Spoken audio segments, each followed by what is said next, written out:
Magandang gabi sa inyong lahat. Welcome po sa News Up to Date. Ang topic po natin ngayong gabing ito ay tungkol po sa House of Forex at sa JTrade FX. Ang una nating topic ay tungkol po sa House of Forex. Dahil tumaob na po ang scam na House of Forex. Alam naman natin na yung mga scam companies na nag-o-offer ng mga too good to be true na pangakong kitaan ay sigurado pong tataob. Maring sa umpisa, padamahin kayo, bigyan kayo ng payout. Pero kapag naabot na nila yung quota nila, ay bigla na lamang po yan maglalaho. Kaya po dapat maging maingat tayo. Dapat mag-research. I-check nyo po maigi kung kompleto sila sa legalities. At dapat po may secondary license. Hindi po sapat yung DTI registration. Kasi karamihan po dyan sa mga scam companies ay DTI registration lamang po ang pinapakita. Hindi po yun sapat. Dapat po kapag nag-o-offer o nanghihingi ng investment sa publiko, dapat meron muna silang secondary license. At kapag pinakitaan naman kayo ng secondary license, dapat po i-verify po ninyo sa Securities and Exchange Commission dahil may mga scam companies po na namemeke ng dokumento. Mga kababayan, marami na po mga scam companies na kunwari daw ay nasa forex trading o crypto trading. Kaya dapat po maging maingat tayo. Tandaan po ninyo na sa trading po ay wala pong guaranteed. Kaya pag meron nangako sa inyo ng guaranteed income at malaki pa ang pangakong kitaan ay dapat magduda na kayo at umiwas na po kayo. Dahil marami po talaga ang mga nagkalat na mga scams, lalo na po papalapit na ang Kapaskuhan. At kapag papalapit na po ang Kapaskuhan, ay marami na rin pong mga scam companies ang tumatakbo. Kaya dapat magdoble ingat. Mag-ingat din sa mga katransaksyon nyo dahil karamihan po dyan sa mga scam companies ay peke po ang identity. Maring totoo yung muka pero peke yung pangalan. Maring totoo yung pangalan pero peke naman yung muka, puro picture lang na grab pic lang sa ibang tao. O pwede ring parehas na peke. Peke yung picture kasi grab pic lang mula sa ibang tao. Pati yung pangalan ay peke din. At kadalasan po dyan sa mga scam companies ay peke din yung mga IDs. Kaya nga dapat maging maingat. Dapat i-check nyo maigi kung sino yung katransaksyon ninyo. At dapat po mag-video call kayo. At kapag ayaw pong pumayag ng video call, dapat magduda na kayo. Dahil ano ba ang tinatago nila. Kaya dapat maging maingat sa mga sasalihang investments. Marami kasi matigas ang ulo. Magagalit sa amin kapag nagbibigay ng warning, tapos magsisisi at maniniwala kapag tinakbuhan na sila. Ang pangalawa nating topic ay tungkol po sa JTrade FX. Yang JTrade FX ay isa din pong forex trading investment scam. Kunwari, sila po ay nasa forex trading pero sa totoo sila po ay Ponzi scheme. Ibig sabihin yung tanging source of income nila ay yung pay-in ng mga investors at yun din po ang ginagamit nilang pang payout doon sa mga naunang investors. Kaya po tataob po yan kapag konti na lang yung sumasali o kapag naabot na nila yung quota nila. In-extend ng JTrade FX yung kanilang pa-promo. Baka konti pa lang yung sumasali, kaya in-extend nila yung pa-promo nila hanggang sa Biyernes daw.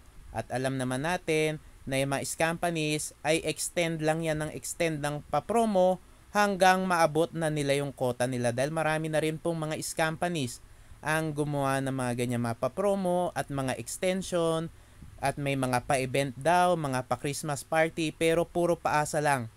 Dahil hindi naman natupad yung mga pangako, wala na rin payout at tumakbo na rin yung mga scam companies na yun. Ito yung post ni Gerald Sebeliano Bawaan, ang CEO ng JTrade FX kaninang umaga.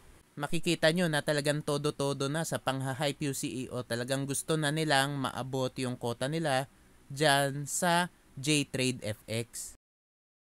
At katulad nga sa ibang mga scam companies, yung laging paliwanag ng ibang mga scam companies. Kaya sila nag-e-extend ng kanilang mga pa-promo ay dahil marami daw nagre-request. Ilang beses na natin yan narinig sa mga scam companies dahil daw maraming gustong humabol, marami raw gusto ang makasali at marami daw ang nagre-request kaya nila ini-extend yung kanilang mga papromo. At itong training project daw na papromo ay i-extend daw hanggang Friday. At bukod daw do sa extension ay dadagdagan pa raw yung slots para daw do sa mga enrollees na dating 200 ay gagawin daw 250. Alam naman natin kaya nila gagawing 250 para mas marami yung maitakbo nilang pera. At hindi naman nila susundin yung mga number of slots na yan dahil tanggap lang sila ng tanggap ng pay-in. Dahil yan po ang modus ng mga companies. At ang susunod nga dyan ay puro pay-in lang at wala ng payout. Kaya nga mga kababayan, huwag na po kayo sumali dyan sa JTrade FX dahil yan po ay isang scam. At kung kayo po ay nakapag-invest na dyan, mag-withdraw na po kayo, humingi na po kayo na refund. At kung malaki po ang na-invest nyo at ayaw nila ibalik yung pera nyo, ay magsampa na po kayo ng kaso habang nandyan pa po sila. Basta po puro mga pa-promo na at may mga pa-event o mga pa-Christmas party, dapat po matakot na kayo dahil patakbo na po ang isang company at talagang todo-todo na sa pangha-hype at pagre-recruit yung CEO at talagang puro too good to be true na mga pangakong kitaan na po ang ino-offer. Katulad dyan sa JTrade FX, di ba? 80% daw sa loob lang ng 7 days doon sa Class 3 at matututo ka pa raw mag-forex trading sa halagang 50,000 pesos. Doon pa lang po kumpirmadong scam yang JTrade FX. Mga kababayan, marami po talaga ang nagkalat na mga scams ngayon, lalo na po papalapit na po ang Kapaskuhan at marami rin po ang mga tatakbo ngayong papalapit na po ang Kapaskuhan. Kaya nga dapat magdoble ingat, mag-ingat po kayo dyan sa mga Ponzi schemes na nagpapanggap na legit. Katulad po niyang House of Forex na tumaob na at yung JTrade FX na malapit na pong tumaob.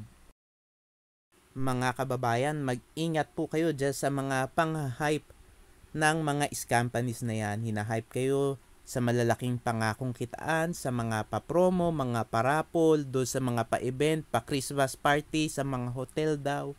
Alam nyo po, pang-hype lang po yan para po sumali kayo at para mag-recruit kayo. Pero kapag naabot na po nila yung quota nila, ay kung ano na pong mga dahilan ang gagawin yan para nga hindi ibigay ang payout sa inyo hanggang tuluyang tumakbo na po yung mga companies na yan. Paulit-ulit lamang po yung mga modus nila. Sana po matuto na po kayo.